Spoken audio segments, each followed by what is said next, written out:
ഇതേ നോക്കിയ രാജ, ആ പോലീസുകാരെ വെറുതെ വിടരുത്. അണ്ണൻ്റെ മനസ്സ് അവർ വേദനിപ്പിച്ചു. പിന്നെ ചേട്ടൻ ചെയ്യുന്ന ജോലിക്ക് പോലീസുകാർ പിടിച്ചോണ്ട് ഈ പാലാഭിഷേകം ചെയ്യാൻ പോകുന്നേ? എന്താടാ പറഞ്ഞേ? കഴിവരുടെ മോനെ, അത്രയ്ക്ക് വലിയ ആളായോ നീ?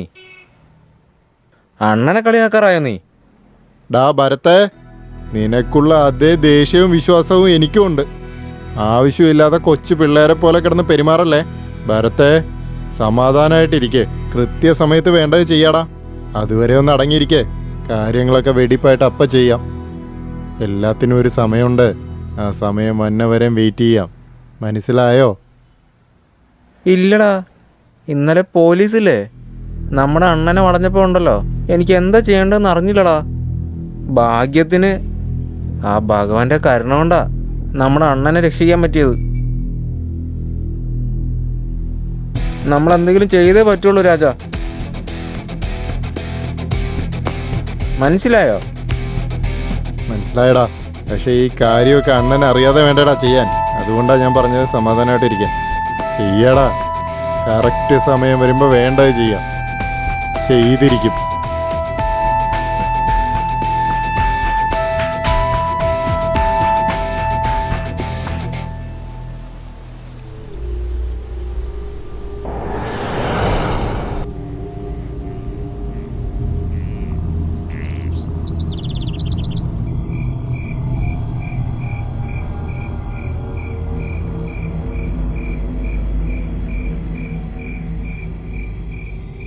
അണ്ണാ, ആ പോലീസുകാരെ വെറുതെ വിടരുതണ്ണാ.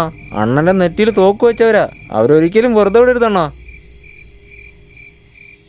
ഭരത്തെ, ഒന്നടങ്ങടാ. നാട്ടില് വലിയ ആളാവുമ്പോഴേ തലയിൽ തലക്കെട്ട് വരും, നെഞ്ചിൽ ഓട്ടയും വരും. ഒന്നടങ്ങ്, എല്ലാം തീർക്കാം. അതിനുള്ള നേരം എന്തായാലും ഒത്തുവരും. മലർന്ന് കിടന്ന് തുപ്പിയാലേ അത് നമ്മുടെ മുഖത്ത് തന്നെ വീഴും. അതല്ല അണ്ണാ, പുറത്തുനിന്ന് ആളിറക്കി നമുക്ക് പണിയാണ്ണാ. അപ്പോഴേ നമ്മൾ ആരാന്ന് അവർക്ക് അറിയുള്ളൂ അണ്ണാ. അപ്പോഴേ അവർക്ക് പേടി വരുള്ളൂ. ശംഖ് നമ്മുടെ കയ്യിലാ ഉള്ളേ. സമയം വരും, അപ്പൊ നീ തന്നെ എടുത്ത് ഊതിക്കോ.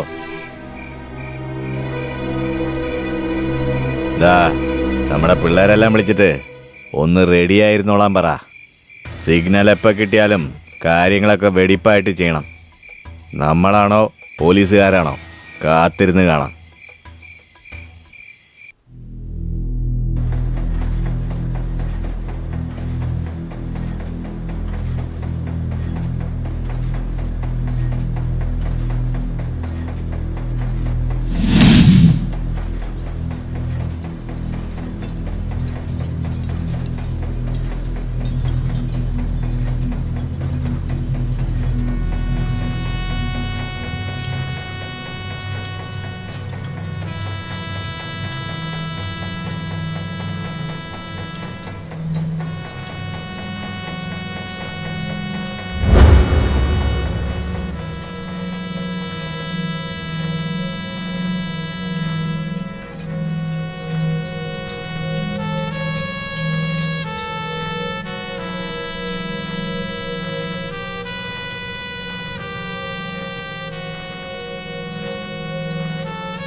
സർ, ഇവളാണ് നന്ദിനി.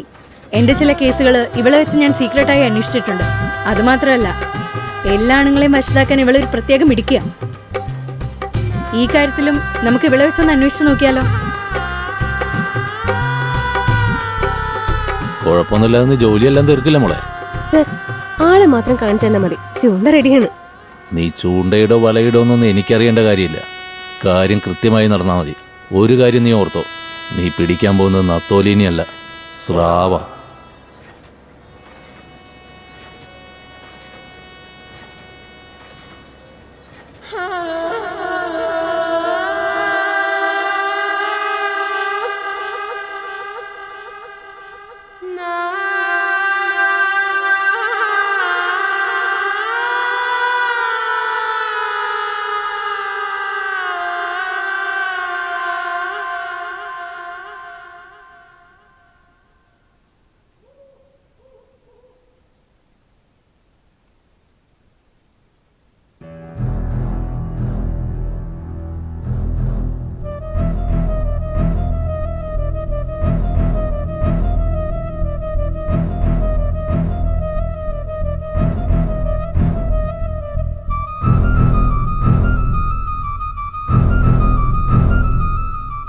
ഇവനാണ് കലിവർദ്ധൻ.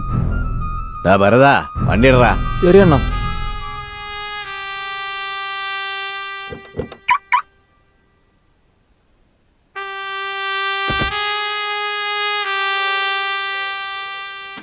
കേസിലെ പ്രധാനി, നീ അവനെ ഫോളോ ചെയ്യണം. ശരി madam.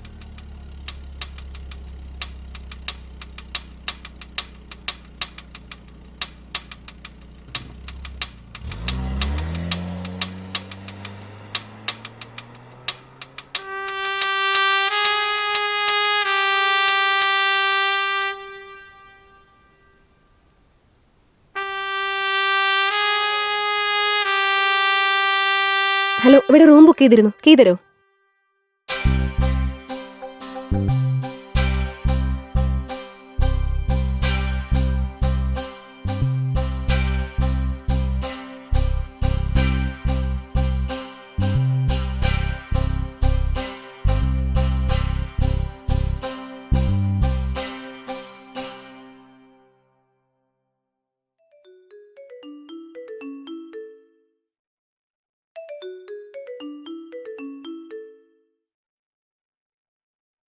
Nandini, be careful. Kalivardhan വന്നോണ്ടിരിക്കുക. ഓക്കെ, ഞാൻ നോക്കിക്കോളാം.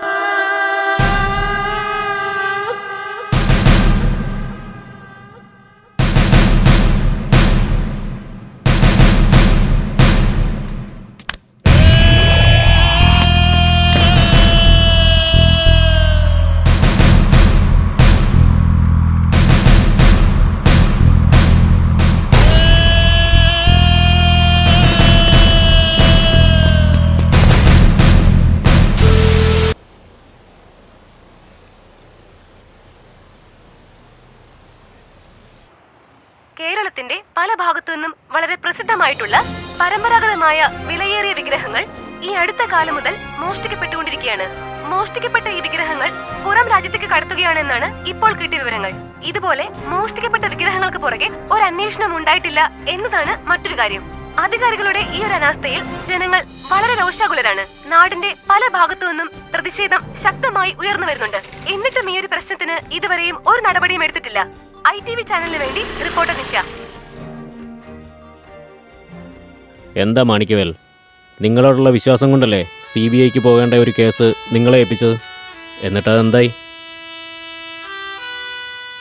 സാർ, നമ്മൾ അടുത്തെത്തി കഴിഞ്ഞു. ഇനി അവനെ ഒന്ന് ലോക്ക് ചെയ്താൽ മാത്രം മതി. കുറച്ച് സമയം കൊടുത്താ. അതിനുശേഷം കലിവർദ്ധന് അവസാനം വരെ കലികാല. മാണിക്കവേൽ, നമ്മുടെ നാടിൻ്റെ പാരമ്പര്യം അവരുടെ നാട്ടിലേക്ക് മോഷ്ടിച്ച് അത് വെച്ച് പണം ഉണ്ടാക്കുന്ന ഇതുപോലത്തെ ഗ്രൂപ്പുകളെ ഉണ്ടല്ലോ, അവരെ വെറുതെ വിട്ട് കഴിഞ്ഞാൽ അവർ നാട് നശിപ്പിക്കും. അതുകൊണ്ട് എല്ലാത്തിനെയും പൊക്കി അകത്താക്കണം. നമ്മുടെ നാട്ടിലെ ദൈവങ്ങളുടെയൊക്കെ മതിപ്പും മര്യാദയും ഇവന്മാർക്ക് എങ്ങനെ അറിയാനാ സാറേ? അതുകൊണ്ടാ ഇതിൻ്റെയൊക്കെ വില അറിയുന്ന വെള്ളക്കാരൻ ഇവന്മാർ ചോദിക്കുന്ന വിലയും കൊടുത്ത് വാങ്ങിച്ചിട്ട് പോകുന്നു. ആദ്യം ഇവന്മാർക്ക് അറിയില്ലല്ലോ. ഈ നായ്ക്കളെല്ലാം പണത്തിന് വേണ്ടി എന്തും ചെയ്യുന്നവന്മാരാ. ഇവന്മാരെയൊക്കെ തൂക്കേണ്ട സമയത്തിന് കറക്റ്റായിട്ട് തൂക്കണം സാറേ. അതാ വേണ്ടത്. എപ്പോൾ എവിടെ വെച്ച് പൊക്കണോ ഇവന്മാരെയൊക്കെ അവിടെ വെച്ച് പൊക്കാൻ സാറേ.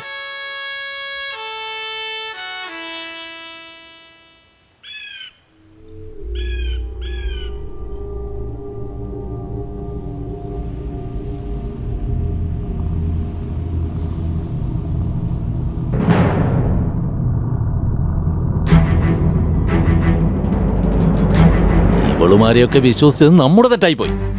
ഡിപ്പാർട്ട്മെന്റ് എങ്ങാനും അറിഞ്ഞാ എന്റെ മാനം തന്നെ പോവും. എന്ത് ചെയ്യോ എങ്ങനെ ചെയ്യോ എന്ന് എനിക്കറിയണ്ട.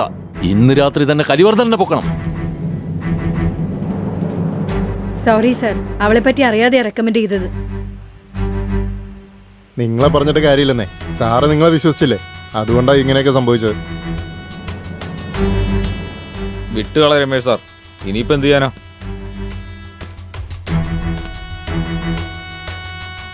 ഇവരുടെയൊക്കെ പുറകെ പോയത് തെറ്റാണെന്ന് ഇപ്പൊ മനസ്സിലായി. ഇവനൊക്കെ വേറെ പണിയാ വേണ്ടത്.